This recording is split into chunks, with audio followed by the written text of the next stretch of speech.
రాష్ట్ర సమితి పిలుపులో భాగంగా ప్రొద్దుటూరు పట్టణంలోని ఎంఆర్ఓ ఆఫీసు ఎదుట నిరసన కార్యక్రమం నిర్వహించడం జరుగుతూ ఉంది.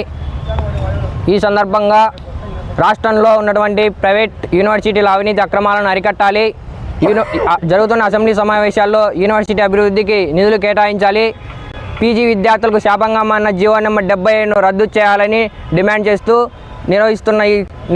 నిర్వహిస్తున్నాము. కాబట్టి విద్యాశాఖ మంత్రి నారా లోకేష్ గారు యూనివర్సిటీ అభివృద్ధికి నిధులు కేటాయించండి, విద్యారంగంపైన దృష్టి సాధించండి. జరుగుతున్న అసెంబ్లీ సమావేశాల సాక్షిగా మీరు యువకాలం పాదయాత్రలు ఇచ్చిన హామీలు వెంటనే నెరవేర్చండి, జీవో నెంబర్ 77ను రద్దు చేయాలి. అదేవిధంగా ప్రైవేట్ యూనివర్సిటీలు ఏవైతే ఉన్నాయో వాటి అవినీతి అక్రమాలను అరికట్టాలి. మొన్న తిరుపతి జిల్లాలో ఉన్నటువంటి మోహన్ బాబు యూనివర్సిటీలో అవినీతి అక్రమాలను అరికట్టాలని విద్యార్థి సంఘాలకు గలం విప్పితే వాటిపైన వారు విద్యార్థి నాయకులను కిడ్నాప్ చేసి ఎక్కడికో తీసుకెళ్ళడం జరిగింది. వాటిపైన క్రిమినల్ కేసు నమోదు చేసి వెంటనే శిక్షించాలి. మీరు ఎందుకు ఇంకా నిర్లక్ష్యం వివరిస్తున్నారు వాటిపైన? అంటే మీరు ఈరోజు ప్రజల పక్షాన్ని నిలబడుతున్నారా?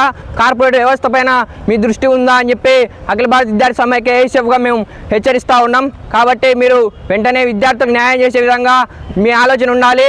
విదేశీ పర్యటన చేసి ఈ రాష్ట్రానికి ఎన్ని సంస్థలు తీసుకొచ్చినా, పరిశ్రమలు తీసుకొచ్చినా విద్యార్థులు తగువైనటువంటి చదువుకోకపోతే మీరు తీసుకొచ్చినటువంటి సంస్థలు వృధా అవుతాయి. కాబట్టి వెంటనే మీరు విద్యార్థులకు జీవో నెంబర్ 77ను రద్దు చేసి వెంటనే పీజీ చదువుకునేందుకు అవకాశం కల్పించండి, యూనివర్సిటీకి నిధులు కేటాయించండి అని చెప్పి అఖిల భారత విద్యార్థి సమైక్య కోరుతా ఉన్నాం. బి తేజ, ఏఎస్ఎఫ్ జిల్లా అధ్యక్షులు, కడప.